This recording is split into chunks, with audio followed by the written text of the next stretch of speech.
Functional medicine is gaining popularity, but with that comes a lot of conflicting perspectives. Whether you're a patient or a provider, our goal is to bring clarity and share practical ways functional medicine can actually be implemented. This podcast is for education only, not medical advice. Let's dive into this week's episode of Functional Medicine in Real Life. Welcome back to Functional Medicine in Real Life. My name is Sarah Campbell. I'm a functional medicine physician assistant, and I'm with Loryn Higginbothom. She's also a PA, and she works in primary care, natural-minded primary care.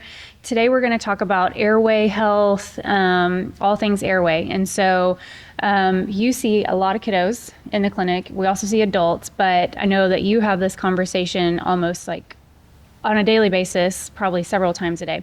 So what do you typically see that kind of like alerts you to there might be an airway issue going on that kind of prompts that conversation with parents? Like what symptoms are they usually having? Like what, like physically do you typically kind of see that could indicate airway issues? Yeah, airway's a hot topic lately. So thankfully a lot of parents are kind of aware of what they might be looking for. My most common concern that we end up having an airway conversation is hyperactivity or concerns from teachers having trouble focusing, things like that. And we end up having an airway conversation from that most of the time. Now we're getting better at screening from birth. And so we see a lot of like trouble with latching, trouble with nursing, maybe trouble swallowing or spitting up a lot, things like that have also turned into a lot of airway conversations. But on the daily, I would say my most common is like an elementary age kid who's struggling in school with focus. Mm-hmm. And a lot of times the first question usually is probably like, are they mouth breathers? Mm-hmm. Like when you will go in to check in on them, like, is their mouth open? Is it closed? Do they mouth breathe during the day? Mm-hmm. And I mean, a lot of times for these kiddos who have like ADHD, is it like, normally, yeah, they actually do sleep with it. Or maybe they don't even notice. Like they might not even realize until they actually go in and pay attention. Yeah, I actually find that a lot of parents don't know when I ask them that question. They're like, I don't know. I haven't watched them sleep since they were a baby and now they're 8 years old. I haven't really checked on them in a while. Sometimes I get the comment of, well, they used to and then they got their tonsils out.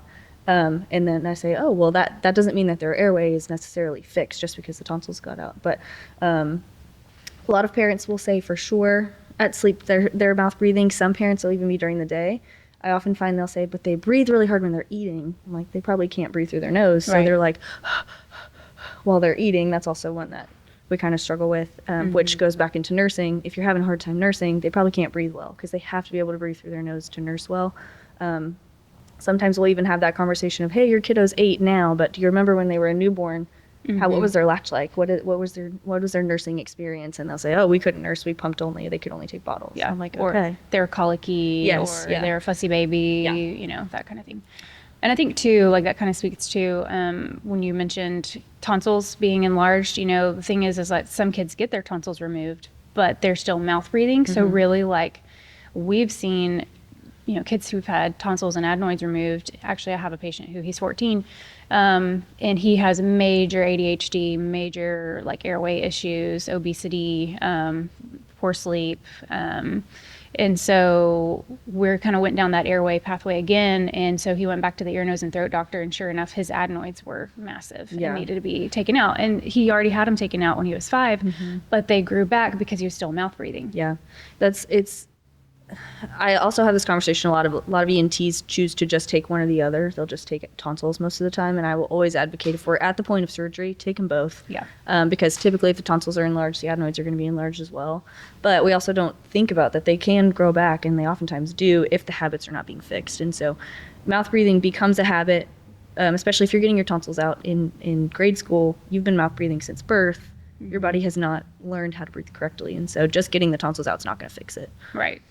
And I think too, the other thing is like looking at, okay, nasal breathing, do they have enlarged turbinates, which, you know, could be from allergens and things like that? Do they have a deviated septum, you know, palate size? And so there's actually like a Dr. Zaghi, which is like the Breathe Institute. I think they're the ones that put together that Ferris 6 assessment. And so you can actually Google it. It's like ferris.org/tools or something. Yeah. And so it has a few different metrics that you can look for. So one of them is like, obviously like mentalis strain is what they call it. So like when your lips are closed, is it, you know, activating these muscles here in your chin to keep them closed? Is it, requiring a lot of work for those muscles to keep that mouth closed? Yeah.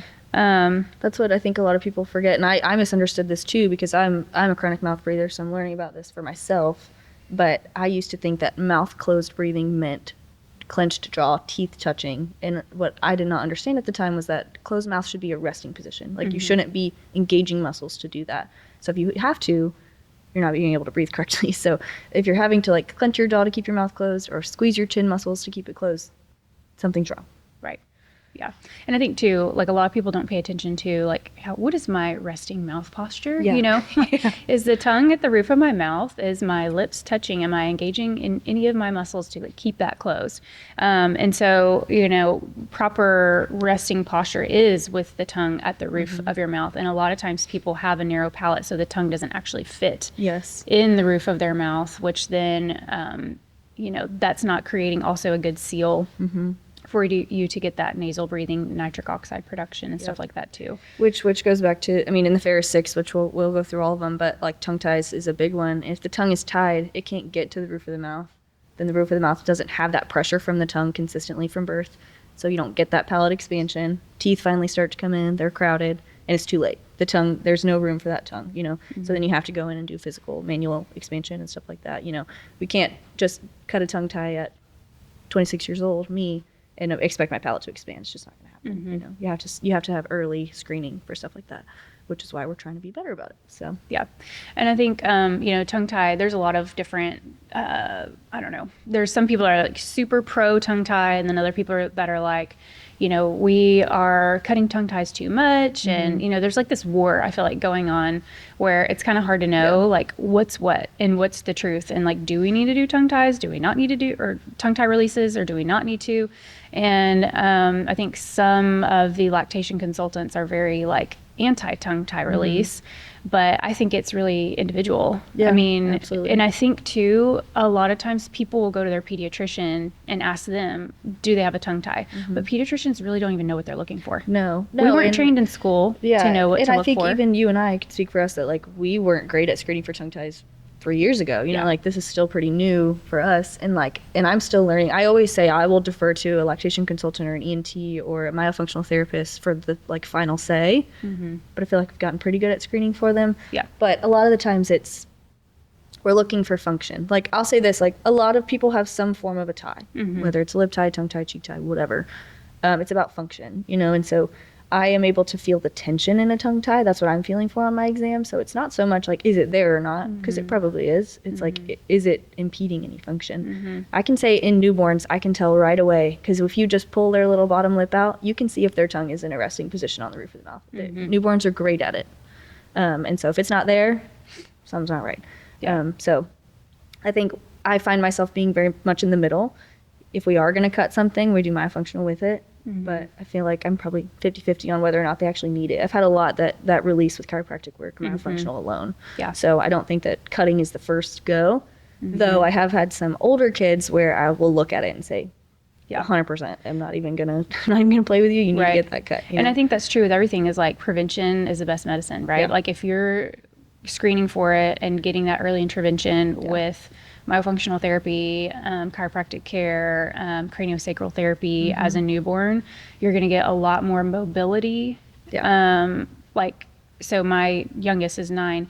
And I was mentioning to our chiropractor who also does some craniosacral therapy with it, that, his hips are really tight and his, his whole oral airway, everything is really tight. And so she actually kind of assessed underneath his tongue and she was like, oh, wow. Yeah. Like that's really, and so she kind of worked on that. Then we went back the next week and she was like, wow, his hips are a lot looser. And so a lot of times people don't even recognize that fascia, like that, frenulum, is actually connected all the way from like our tongue to the base of our skull, to our shoulders, to our hips, all the way down to our toe. And so a lot of people who have like chronic tension, back pain, neck pain, like as adults, even kids, they might have a lot of tension or have a tongue tie or, something like that, like limiting. And I think you're right, like as you get older and habits are more formed and muscles are kind of these pathways have been created, it's hard to unlearn that. Yeah. And also it's hard to do myofunctional therapy as an adult when you're just like, I'm busy and I have kids and I work. And then And now it's not fun to what do. am I going to do the laundry? And then I have to remember to put my, tongue at the roof of my mouth. I mean, even me, I like really try to pay attention to my tongue at the roof of my mouth, but then I'm like, but now my neck hurts and, and now my shoulders hurt. And so it's just like a whole thing. And so, early prevention is key. But I think kind of what you were saying before, we have to do myofunctional therapy first and kind of loosen that up and then do tongue ties, release and that kind of thing. I think people just underestimate how like you're saying, it's so all encompassing. A tongue tie can lead to so many things. Like, it's not just, oh, well, my baby didn't latch well, and so we didn't get breast milk, they got formula. It's like, it can be constipation, chronic constipation. It can be kids who are wetting the bed until they're 10 years old, It can be ADHD. It can be worsening autism symptoms. I mean, like, there's so many things that a tongue tie can just make worse and worse. So I know there's a lot of like this stigma maybe around, oh, well, we just didn't know what tongue ties were, so we're just diagnosing them now because now we know what they are. And it's like, well, now we're figuring out how important it is. Before we said we only cut grade 4 limited mobility tongue ties. Now we're finding out if we do this and we act now, we can prevent so many problems down the road. I mean, my adults that I see with sleep apnea, high blood pressure, diabetes, if I look at their airway, I'm like, if I would have cut your tongue tie as a newborn, you probably wouldn't have any of these problems. Exactly. And now that I know that, I'm so passionate about it with the kids. Yes. Because I'm like, we could prevent you from having diabetes. Well, because with adults, you're right. So like if they have a tongue tie, they're not getting that tongue to the roof of their mouth. Their palate's going to be narrow, which means that their tongue does not have space. So when they fall asleep, what happens? The tongue has to go somewhere. Usually it falls back, which closes off the airway. So then if the airway's closed off and they're sleeping on their back, they're going to start snoring or something, and they're not going to be getting that nitric oxide. And so okay, so how do we fix that? Well, adults, their like palate has already kind of fused, or basically they kind of talk about how it, intertwines. And so we can't expand adults' palates easily. So then that's like a whole thing. And I just wanted to we can expand adults. I just we want can to clarify expand, that. yes, just not but easily. It's not as easy as a kid before it fuses like around puberty or because we even recently believed that adults were not expandable. Right. Without like surgery things. Right. And we learned that that is not true. You can expand. Yes. It's just much harder to do. Yeah. Right. And then we actually interviewed an Airway dentist a few podcasts ago, and he talks a lot about that too. Yeah. And two, the other thing is like you said earlier with the tongue ties and things like that and how it leads to all these other things, like we have to look at the body as an interconnected thing. And the fascia, fascial adhesions, all of that is so important. And so, like you said, if this is tight, intense, then it's pulling on the neck and shoulders, and that's creating chronic pain, and that's going to shift your posture. It can affect like pelvic floor, like the pelvic floor dysfunction. We have so many women who have pelvic floor dysfunction, and then that leads into POTS and Ehlers-Danlos and like all these other things, and then high blood pressure, obviously, and then constipation. I mean, the way that affects constipation, again, my 9-year-old, that he's case in point. All of his fascia and everything is so tight, and so then that causes some muscles in the pelvic floor to be too strong and then other ones to be too weak, and then you have that kind of pattern of withholding, and you can't even recognize your muscle signaling. Like that mind body connection isn't as good. Right. The older, I say older kids, I mean like elementary age kids is where I see, in my opinion, the most severe symptoms from chronic mouth breathing. I mean, and I mean, your kiddo's a perfect example. 9 years old is a lot of times when we're like, hey, it's now or never. If we're not going to do it, this is it, which is a tough conversation to have because airway work can be very expensive and time consuming, but it is so important. And so it's hard for us sometimes to emphasize how important it is with also understanding like this is going to be an investment. Yeah.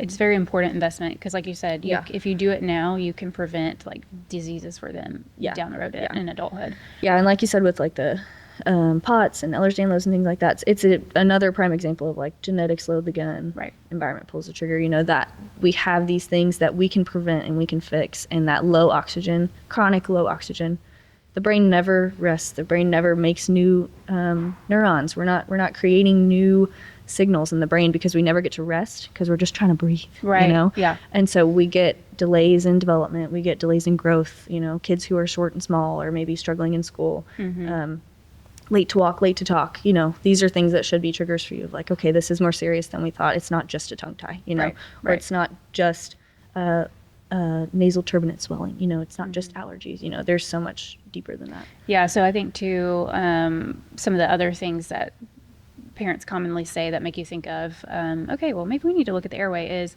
you know, allergies, you know, they're just not growing. Like everybody else is so much taller than they are and they just haven't grown. Well, if they're not getting that nitric oxide, if they're not getting that deep sleep, their brain is not releasing that growth hormone, which is allowing them to grow. They're not resting. Yeah. Their body is in a state of fight or flight constantly as they're sleeping when they're supposed to be, like you said, creating new neurons and connections and things like that. The other thing would be, you know, frequent infections, strep throat all the time, congestion. And you can typically look at a kid and tell like you have airway issues, you know, Yeah, like definitely. their jaw is usually smaller, their noses are kind of like maybe longer and kind of skinnier.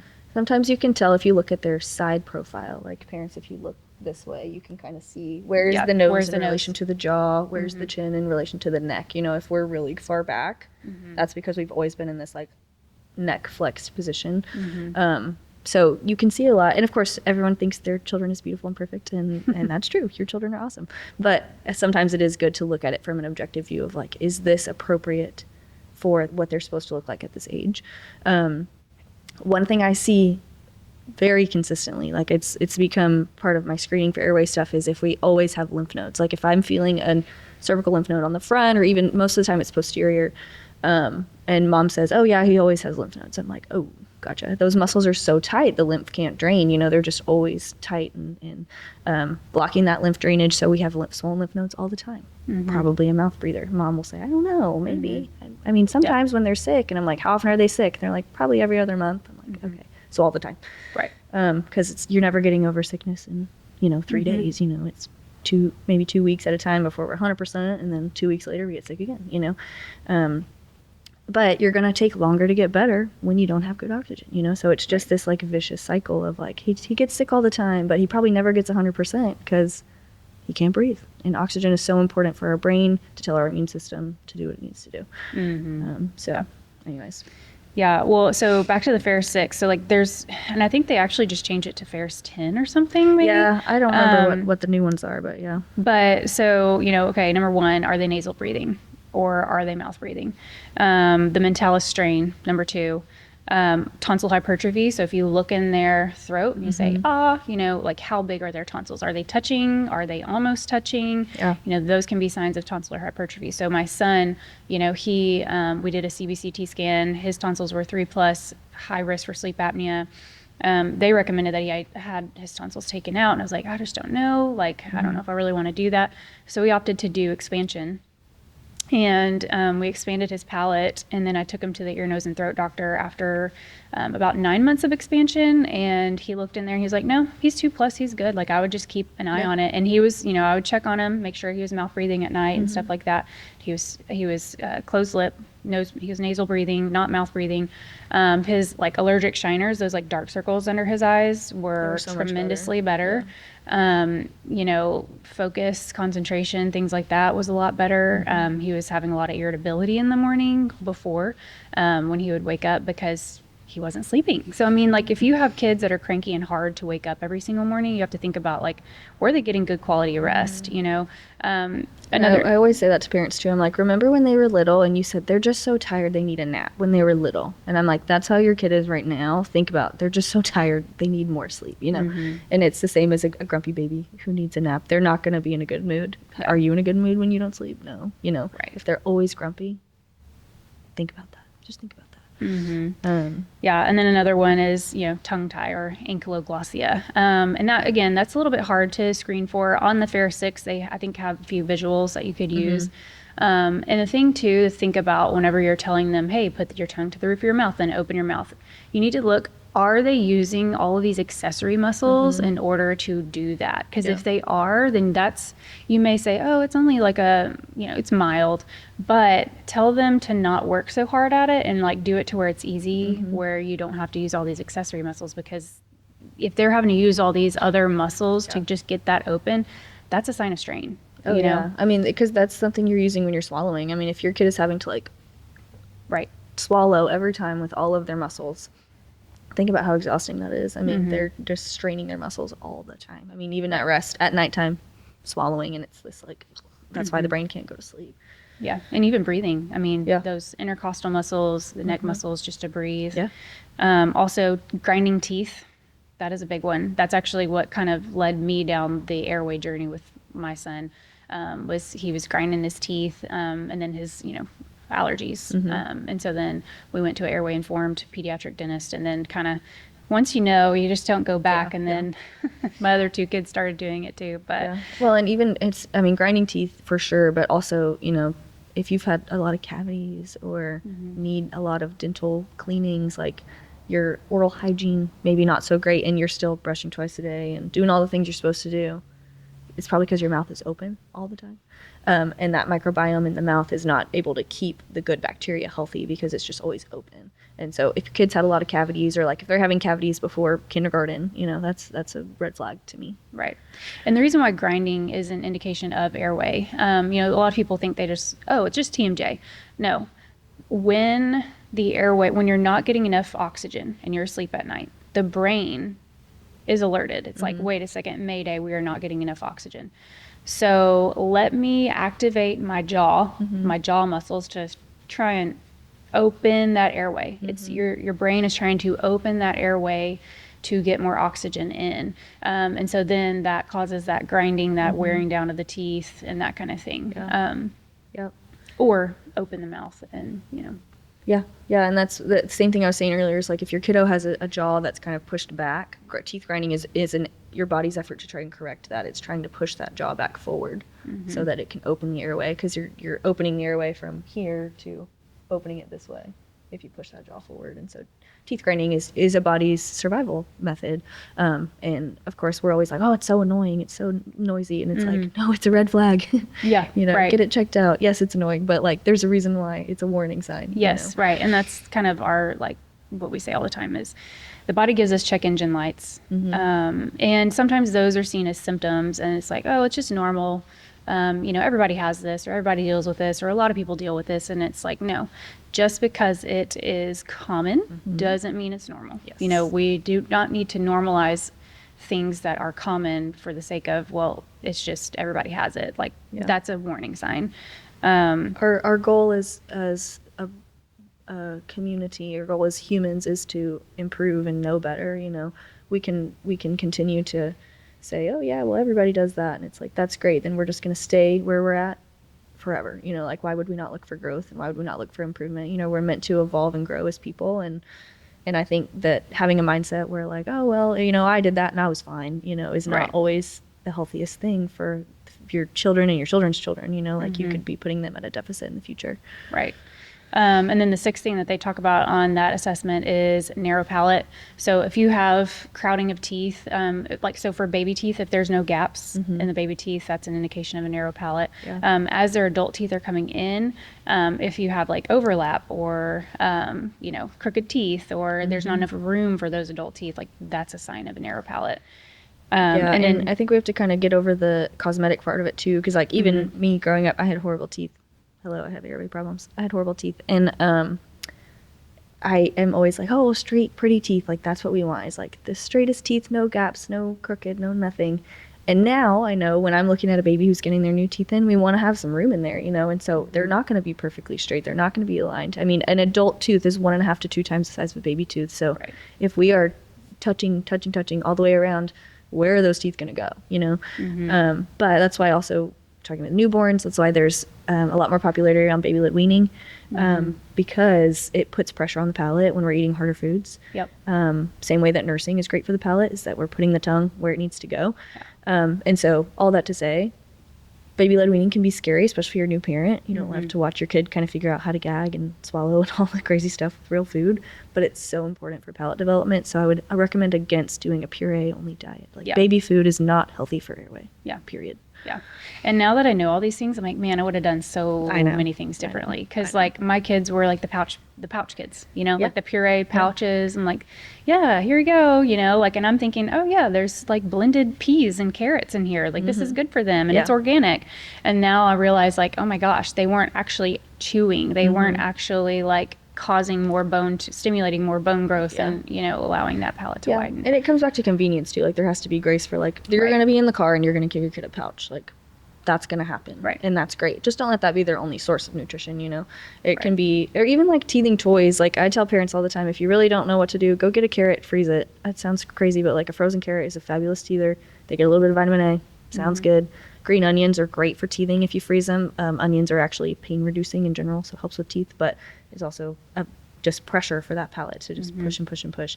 But for all the parents out there, just give yourself grace and add in new things when you can. You know, like you're not ever going to know. And then, you know, when I have babies, I'm not going to know. I'm going to say, oh, I wish I would have done this. Like, you're always going to wish you did something different.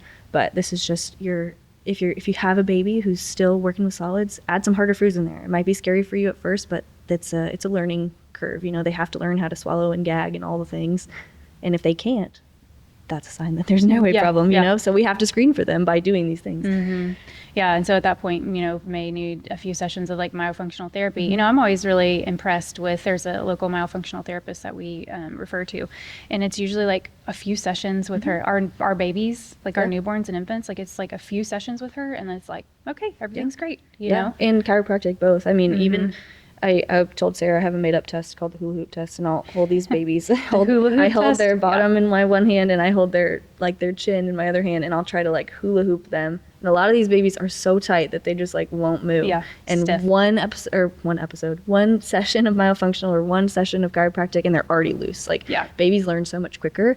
When you think about when babies are in the womb, they are so cramped. Yeah. And then you never know, like you don't know what the birth story is or like what kind of happened in the womb. And I mean, there's so many things that could be shifted and that kind of thing. And again, the fascia holds memory. It holds the traumas of the body. Yeah. And so that's why we are so pro like chiropractic here. And I know a lot of parents are worried about chiropractic because they're like, oh, you know, no big clicks and pops and whatever. And I've never seen a chiropractor do big clicks and pops like that. It's always like minor, you know, mild adjustments. If you're bringing your baby to a chiropractor, they need to be certified to be a chiropractor for babies. I mean, that seems like common sense, but you just never know because it's a common thing. A lot of people are trying to do that and they may or may not be trained in that.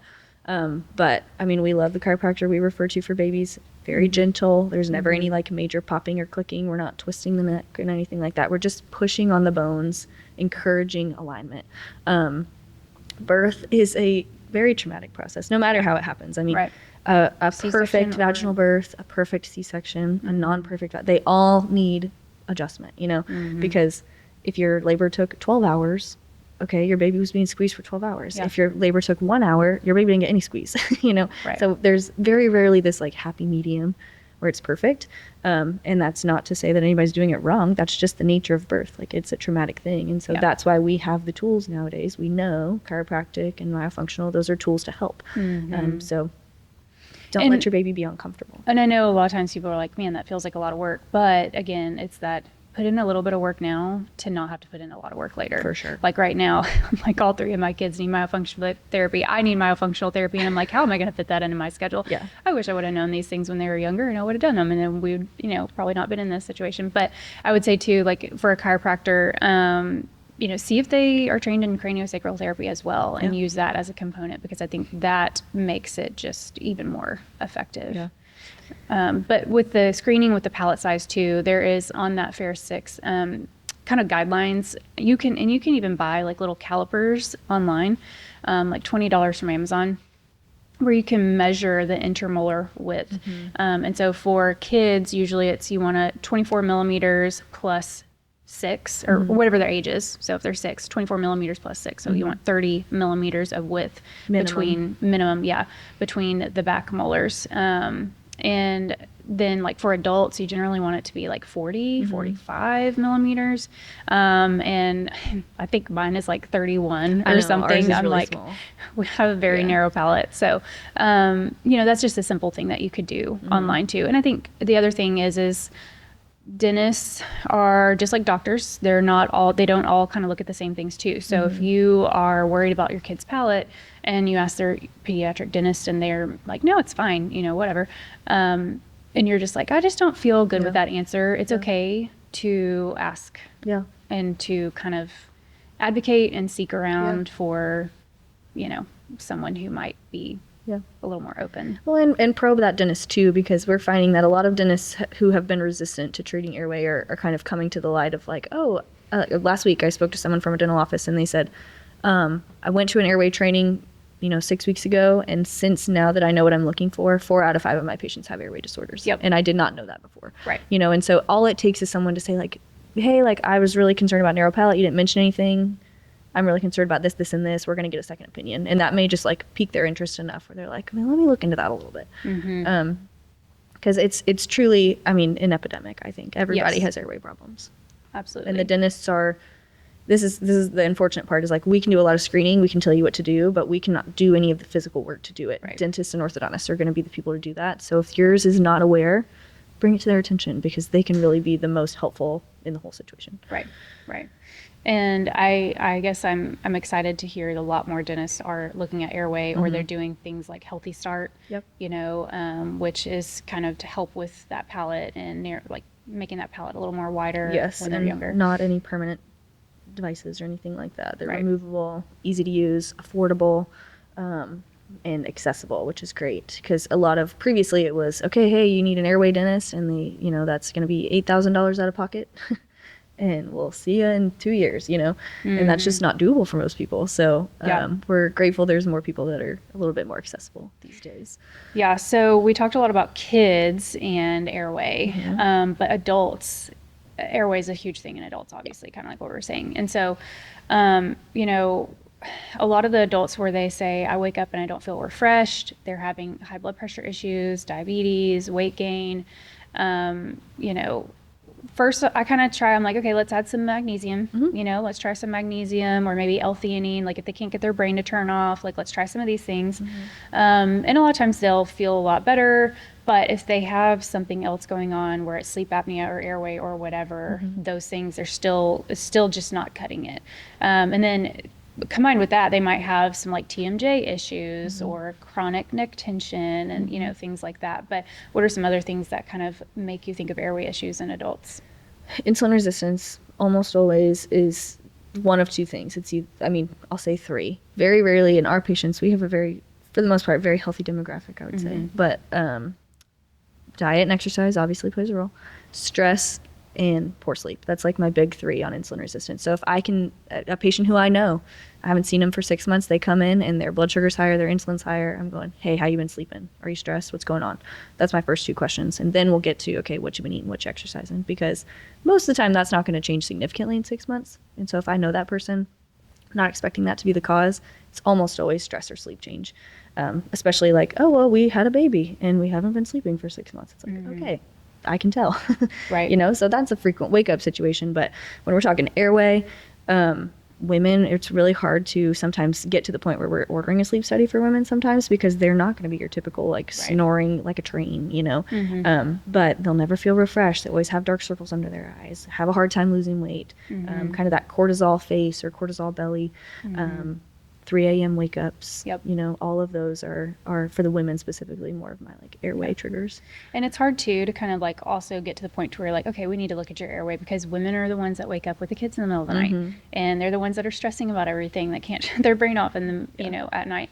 And so, if we kind of get to that place of airway, a lot of times I'll just say, okay, let's try mouth taping, try mouth taping, see how you feel. Yep. There also are these like nasal expanders, which I know sounds weird, but no, they're amazing. Yeah. Well, so there's the ones, the little like magnetic clips that you can put on the bridge of your nose. There's also like it's nasal dilators, which sounds weird, but They're like little, it's like little plastic yes, little that you like put cage things in. that go in the nose, and they open up the nasal airway. Yeah.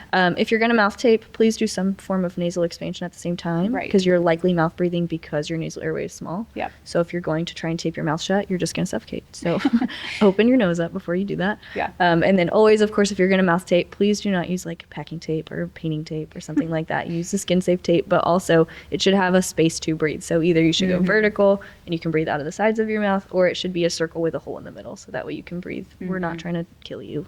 Right. Yeah. But the nasal dilators make a huge difference. They do. And even like our people that run marathons and stuff like that, they'll use the nasal dilators and they say we have like our performance, is so much better when I use that nasal dilator. Running faster, endurance is better, recovery is better. And so, yeah, like with adults, a lot of times, yes, their palate is narrow and they're like, I can't afford to go do that whole expansion thing and, whatever. So it's like, okay, let's start here. Let's try these things.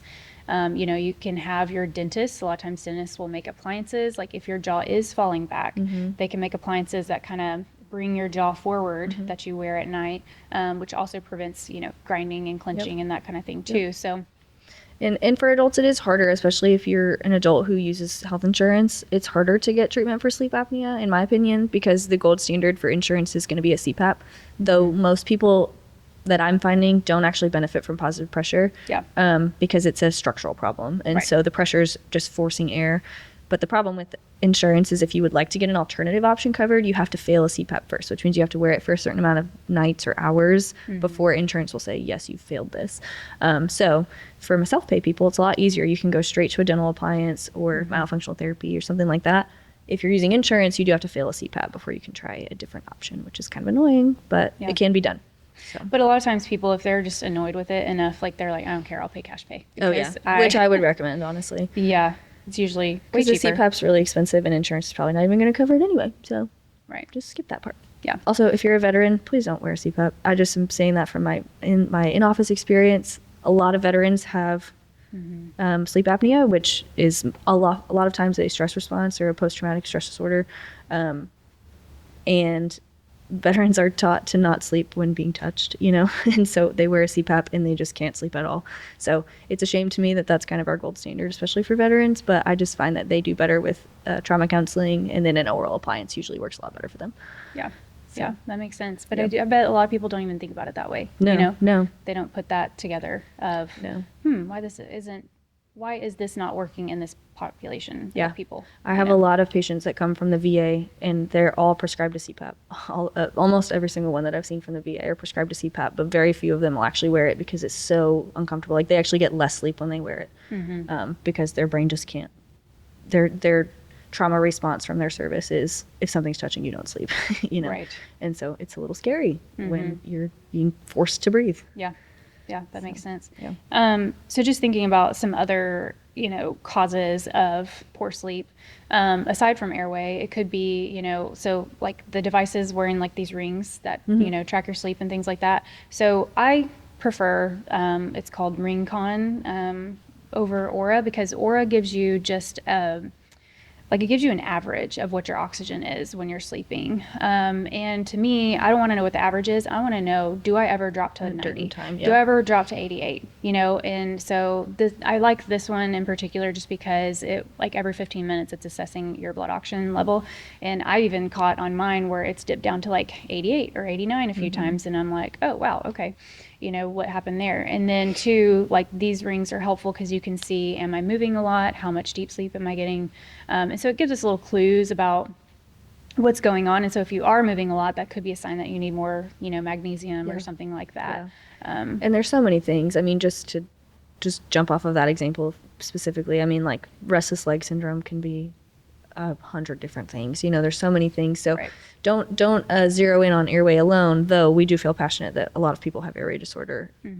Don't just look at that. Look at your diet, look at your hormone levels, and that's what Sarah's going to get into in a second. But iron deficiency can be one, magnesium deficiency. There's just so many things that can contribute to poor sleep. So we're just highlighting airway today, but don't discredit how your whole health and your whole lifestyle affects your sleep and your breathing. Right. Yeah. And so we kind of mentioned before, like stress, brain not shutting off, so that's adrenals, adrenal fatigue. So L-theanine can be calming. Yep. There's other adrenal balancing herbs and things like that you can look into. Blood sugar, that's one that a lot of people do not even think about. No. So a lot of times we find that patients are not eating enough throughout the day, but then also they're not getting enough protein in the evening. And so when they're waking up at the same time every night around 2 or 3 o'clock in the morning, and they're like, I'm wide awake and I cannot go to sleep for like an hour or two. Yeah. It's like, okay, so your blood sugar is probably crashing. And so what happens is when your blood sugar crashes, your brain cannot survive with low blood sugar. And so then it signals the adrenal glands to release cortisol. Cortisol is our hormone that helps with, regulating circadian rhythms, and you're supposed to be awake now and you're supposed to have energy, and then now we're supposed to go to bed. And so if it is signaling your brain to release that cortisol, that's going to wake you up. Yeah. I mean, it's going to get your blood sugar back up where it needs to be, but it's also going to wake you up. And I see this a lot on my patients who have high fasting glucose in the morning. You look at them and you're like, you're not diabetic. Your hemoglobin A1C is completely normal. It's like 5.4. But your fasting glucose is like 104. That doesn't make any sense. Yeah, and they'll be just barely insulin resistant. Right. I mean, like in 11. And it's like you ask them what they eat, and they eat clean, they eat healthy, and all this kind of stuff. And you're like, I think your blood sugar's crashing early in the morning, and that is why you're fasting insulin in the morning, or fasting blood glucose in the morning is high. I find that more often it's women most of the time. But they're also typically women who are, like you said, not eating enough in general, but are also prone to being hypoglycemic in general. So like I'll say, do you get hangry? If you're due for lunch and you haven't eaten, is your brain not working? Are you grumpy? And they're like, yeah. And I'm like, you're probably hypoglycemic, and then you're finishing dinner at 8 o'clock and you don't have anything until 8 o'clock the next morning. You can't fast for 12 hours. Your body specifically cannot fast for 12 hours. Yeah. Men have a lot easier time fasting that long. Women do not. And so, talking about eating more protein, I highly recommend people have a high protein snack. Or like if we're going to do a sweet treat before bed, I always call it a milkshake, but we'll do chocolate protein powder in a whole milk or almond milk or something like that. Maybe add some Greek yogurt. You could do vanilla ice cream. Add chocolate protein powder to it. I don't care. Right. Add some protein, and even for your kids, that'll help them sleep through the night, keep their blood sugar stable. I've had my pre-diabetic people start doing that, and their blood sugar, just overall drops because they're not getting those spikes throughout the night. Right. And that's where I really like the CGM. So for people who they have a hard time buying what I'm saying about like you're not eating enough, and they're kind of that like border, like elevated fasting glucose, kind of borderline diabetes, and they're like, but I eat so clean. And I'm like, I'm not saying that you don't. I'm saying you're not eating enough or eating enough protein. So what's happening is your blood sugar's crashing during the day. Your body has to dump out cortisol. So then you get a blood sugar spike. And then it's this constant yo-yoing of your blood sugar that's actually creating more damage to the system. And so then when they wear the CGM and they look and they say, wow, yeah, my blood sugar dropped to like 50 at night. And I'm like, see? Yeah. There you go. And so it helps to keep, it helps to really kind of shed light on what's actually going on with the body. I had that experience myself. I mean, I am prone to insulin resistance, and so I made some diet changes. I don't know how long it's been, probably a year ago now. And for a while, I was not necessarily fasting, but I was having a cutoff time with eating in general because I'm a late night snacker. That's my tendency. And so I would say nothing after 9 o'clock. And I wore a CGM during that time. And the days that I would not eat later, I would drop into the 50s and the 40s at nighttime. And so I found that though, yes, I should be eating a healthier snack at night. That's a personal choice. But my blood sugar was better when I did eat later, just before bed, even just something small with protein or fat, like cheese and peanuts, or I love like dark chocolate with walnuts or something like that, so you get that little sweet tooth fix, but you're still getting high protein from the other foods. Blood sugar was always better with CGM. Otherwise, it was alarming me. Wake up, your blood sugar's low. And my insulin got better. I mean, that's what I tell people all the time. A CGM, you can get a free trial for 10 to 14 days, depending on which one you do. And that 10 to 14 days is so much data that you can make so many lifestyle changes. And it's so informative. I mean, for free. Right. It's for free. Why would you not? So I think it's great. Which one is free? Like what? You can get the Freestyle or the CGM or the Dexcom CGM for free. You just have to have a prescription from your doctor, and then you have to fill out a form online. Yeah, so you go directly to their website with the prescription. Yes, yeah. So, or you can pick it up at the pharmacy. You just print out that coupon once you fill out the survey, and then you just bring that to the pharmacy for payment.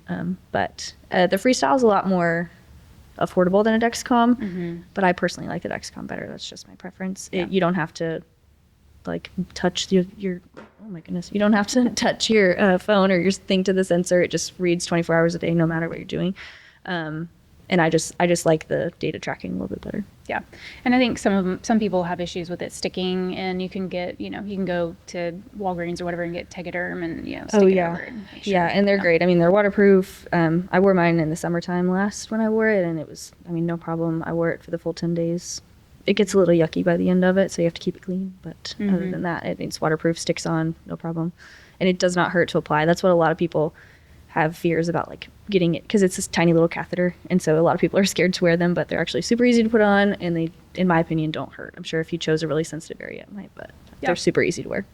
I think one of the other main ones that we see with sleep too is hormones. So women, hormones, perimenopause, even in premenopausal women with normal cycles, like if their progesterone may be a little bit lower, that can definitely affect sleep. And so, kind of the common things there is like if you're not sleeping well, you're anxious, you feel kind of overwhelmed, things like that, that might be a sign that your progesterone is a little bit low. Super emotional is always a trigger for me. If you're like, I'm not a crier and I cry at everything these days, I'm like, okay. Yeah. And I mean, low estrogen too can affect sleep, but that's usually more perimenopause, postmenopause type. And so that can affect maybe how deep you sleep and more brain fog and that kind of thing. So, I mean, hormones also play a role too. But those are just kind of some things to think about. Yeah. Well, and it kind of ties into the cortisol conversation too, because progesterone and cortisol are kind of enemies. I always try to explain it to patients of like, if we're playing musical chairs and you only have cortisol and there's one progesterone, the chances of that progesterone getting a seat is very slim. They are competing all the time. So if your cortisol's high or you always feel like you're anxious or stressed or you feel overwhelmed consistently, it's a good chance your progesterone's not where it needs to be, just because it's having to compete with that cortisol, which you're naturally making all of the time secondary to stress. So this is kind of our little spiel and kind of what we've noticed on Airway. Of course, there's a lot more to learn, and we will continue to learn. And as we see more patients and kind of see how they respond to different things, we're always learning. I'm just excited about kind of where we're going as just healthcare in general, with learning more about Airway and stuff and how it affects health. We actually are going to be launching a training academy where you can learn more of these things that we utilize in our primary care clinic. We'll also have like functional medicine and hormones too, and so we'll be launching that soon. We've had a lot of people who listen to the podcast that are actually providers, and they are curious about like, how did you get into this? How did you learn all these things? Like, how do you know what works, what doesn't work? There's so many supplements out there. Like, we were only trained conventionally. We weren't taught these things in school, and so like, how do you navigate putting all that together?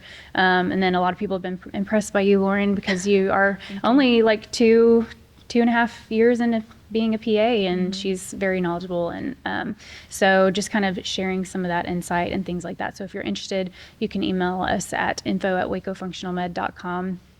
And if you have any questions, just put it below. We'll also link the Airway assessment tools and things like that below as well. I would encourage any providers listening to just always push yourself to look at the whole body. Don't kind of have blindness to what else may be going on.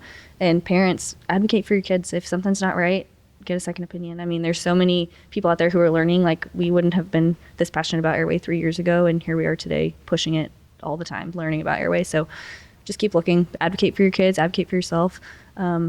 The whole body works together. There's no one part that works alone. So and as providers, like, the easiest way to learn is like on yourself and your own family.